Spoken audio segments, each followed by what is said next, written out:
हाँ, जैसा कि आप लोग देख रहे हैं, जो ये टीजीटी का ग्रुप जो कारवां 2022 में चला था, अब वो काफी हद तक अपने चरम पर चल रहा है इस समय।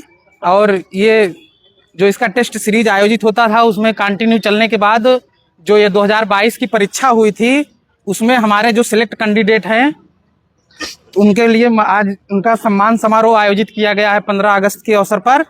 मैंने इनको भी आजादी मिली है। हाँ हाँ देखिए, प्रयागराज की पावन धरती, ग्रुप से मतलब पीड़ित हैं क्या ये लोग? अब ये तो बता नहीं सकते, लेकिन ये प्रयागराज की पावन धरती पर जो है कभी कोई खाली नहीं गया है। और इसलिए इनका जो सम्मान समारोह है, सबसे पहले जो है प्रीति जो है ये अलका मौर्य जी का जो है सम्मान करेंगी। लीजिए, तालियों से आप लोग स्वागत करेंगे। अलका मौर्य नाम बोलते जाइएगा। कहाँ गए अंसार भाई? अरे आइए इधर यार। अरे आज जो है सम्मान करेंगे, जो कि इस समय काफी फेमस चल रहे हैं। अभी आप लोगों में बहुत लोग फेमस हो रहे हैं। नाम अनाउंस कीजिए, इनका बताया नहीं आपने? और नाम बोलिए। नहीं, रफीक जी जो है। उसके बाद कमलेश सर जो है तिवारी जी का कहाँ गए? माल्यार्पण करके स्वागत करें।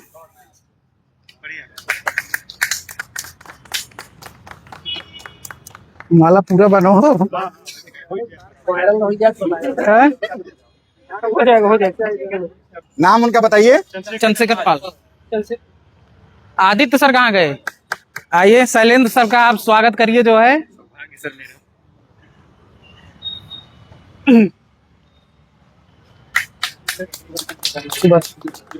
आइए इधर।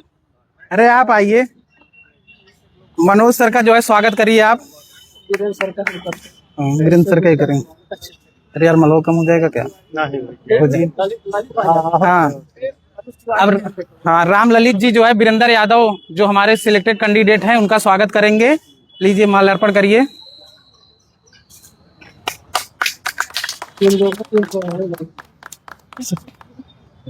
हवा इधर कहा भागा था तू लोग यार, तुम लोग जो है। और हम सिया राम सर का जो है स्वागत करेंगे जो है। सिया राम सर स्वागत करिए।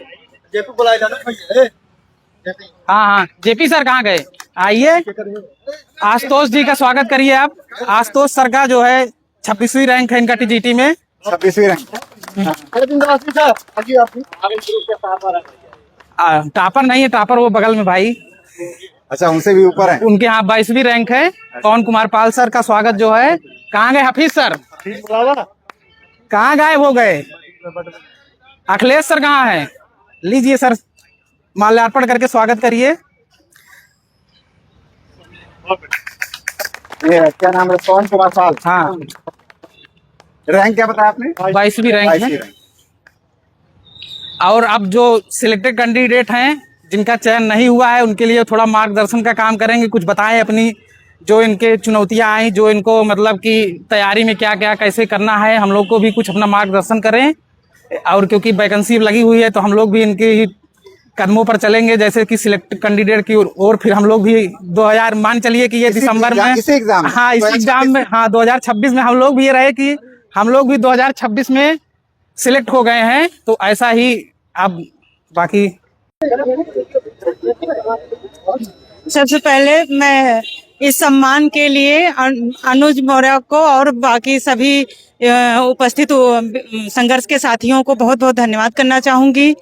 मैं ये कहना चाहूँगी कि सर, आप लोग खुद ही इतना ज़्यादा आप लोग की इतनी अच्छी तैयारी है कि उसमें मुझे मार्गदर्शन करने का कोई वो नहीं है, लेकिन फिर भी मैं अपना स्ट्रेटजी बताती हूँ कि मैंने बस लगातार क्लास नोट्स और लगातार टेस्ट हर जगह मतलब अच्छे से ज्वाइन किया और कंटिन्यूटी बनाए रखा। बस यही मेरे सफलता का सूत्र है। जो कैंडिडेट हैं उनको ढेर सारी शुभकामनाएं पहले हम देना चाहते हैं, और जो नहीं चयनित हुए हैं उनके लिए मैं एक शब्द कहना चाहता हूं कि वो लगे रहें, क्योंकि पेपर नई वैकेंसी आने वाली है। दिसंबर तक हर हाल में जो है पेपर करा लिया जाएगा और रिजल्ट भी आप लोगों को घोषित कर दिया जाएगा। 15 जनवरी तक आप लोगों को, अगर ईश्वर चाहे रहेंगे तो इस बार आप लोगों को बापू भवन में ही नियुक्ति पत्र सीएम सर के हाथों मिलेगा। ये मेरा वादा है। मेरा वादा है, आप लोग देख लीजिएगा, इसी मन से मैं कह रहा हूँ। और सुनिए, जिसका चयन नहीं हुआ है वो हिम्मत ना हारे।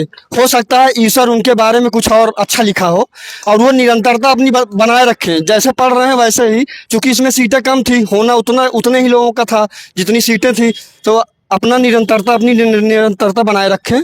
और जैसे जो टेस्ट चल रहा है अनवरत चलने दें, ज़्यादा से ज़्यादा PYQ सॉल्व करें, यही मेरा मूल मंत्र था और आगे भी आप लोगों को यही मूल मंत्र देना चाहता हूँ। धन्यवाद।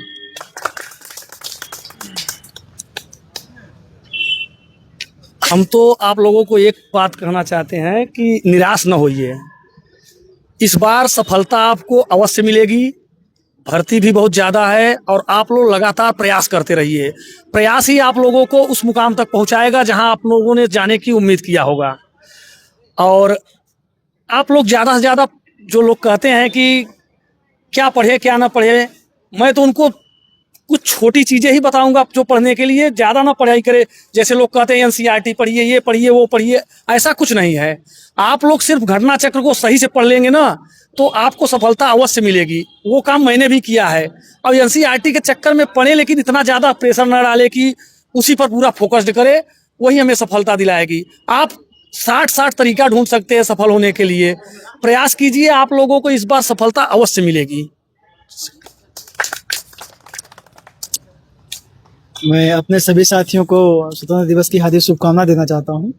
और जितने मेरे साथी हैं जो अभी सिलेक्ट नहीं हुए हैं, मैं उनसे एक ही शब्द कहूँगा, वो सीमित संसाधनों का प्रयोग करें और निरंतरता बनाए रखें, क्योंकि ये दोनों रहेंगे तो आप सफलता निश्चित हो जाएगी। और वो भागिए मत, जो आपके साधन है, संसाधन है, आपने एग्जाम दिया है, आपको महसूस हुआ होगा कि कैसे हमको पढ़ना है, क्योंकि एग्जाम आप लोग दे रहे हैं, इसी हिसाब से आप कम करिए, पढ़ते रहिए निरंतर। बाकी जो होगा हम लोग मार्गदर्शन करते रहेंगे आप लोग का।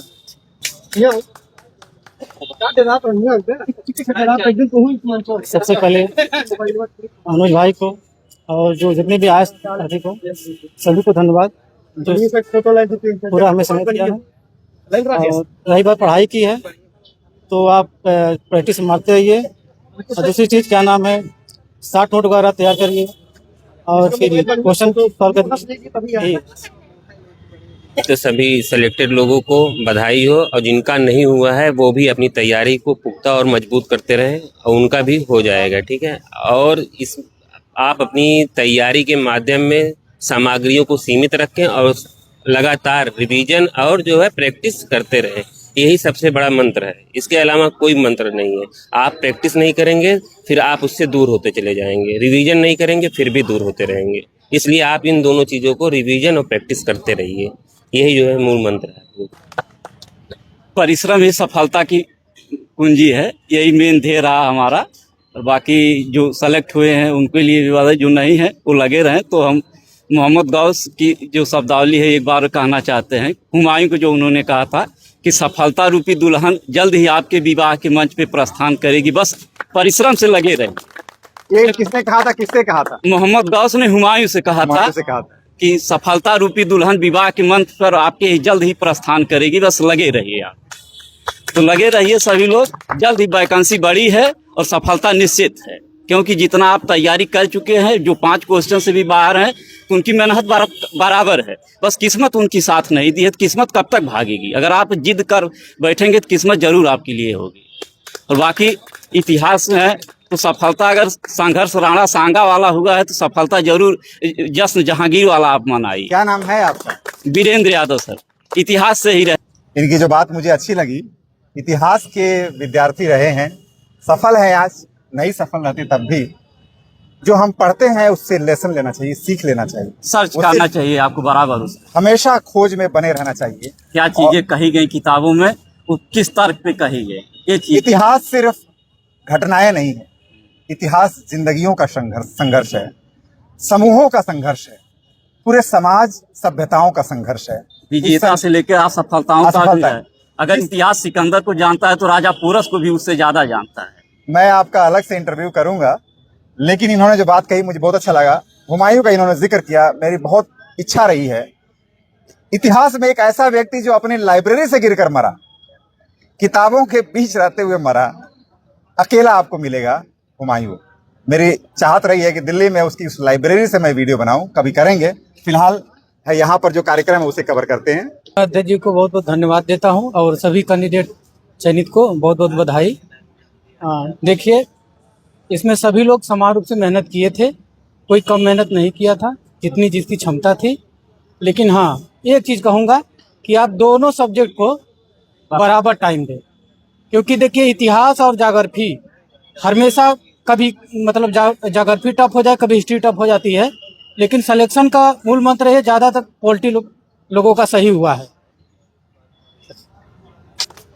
स्वतंत्रता दिवस की ढेर सारी शुभकामनाएं सभी को। और मैं ये ज़रूर कहना चाहूँगा कि वैसे फ़िलहाल मैं जब टेस्ट में आता था तो बहुत अच्छी परफॉर्मेंस नहीं थी, लेकिन इस टेस्ट ने मुझे बहुत सहयोग किया। और यहाँ के मित्रगण, यहाँ के हमारे सहपाठी, खासकर हमारे अध्यक्ष जी जो मेरे अग्रज भी हैं और मेरे रूम पार्टनर भी बन गए थे, और उन्होंने उनसे बहुत कुछ सीखने को मिला। बता दीजिए। अनुज मौर्य जी हैं, आप आइए। और साथ साथ मैं ये भी कहना चाहूँगा कि देखिए, सफलता में बहुत ज़्यादा अंतर नहीं है। आज हम यहाँ खड़े हैं, भाई लोग उधर खड़े हैं, लेकिन सिर्फ एक अंक का महत्व है। लेकिन ये मैं कहूँगा कि उतने ही योग्य ये भी है, उतने ही योग्य हम भी हैं। हो सकता है हमसे ज़्यादा योग्य हैं वो लोग, लेकिन बस यही है कि एक चीज़ मैं कहूँगा कि धैर्य बनाए रखिए। आज एक परीक्षा से हम इधर आ गए, आप उधर है तो बहुत बड़ी बात नहीं है।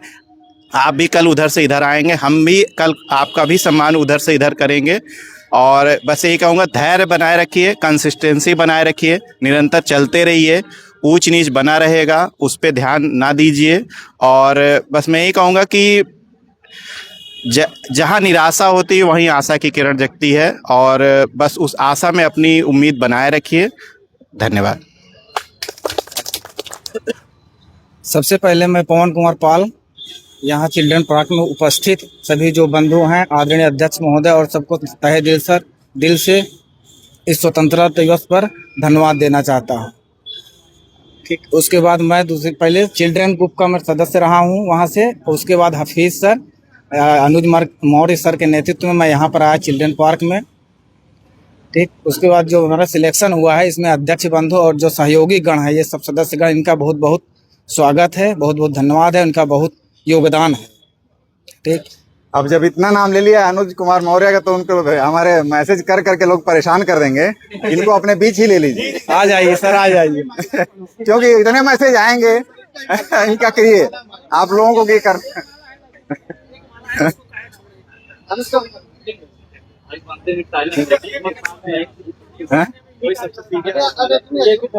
आइए सर, आइए। सीनियर है उनसे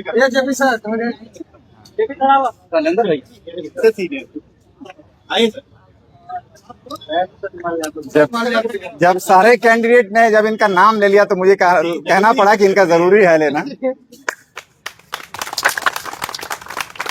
ये आज सिलेक्टेड लिस्ट में नहीं है, लेकिन इस एग्जाम में जरूर होंगे, ऐसा मेरा विश्वास। ऐसा सबसे ज्यादा इनके साथ चलिए।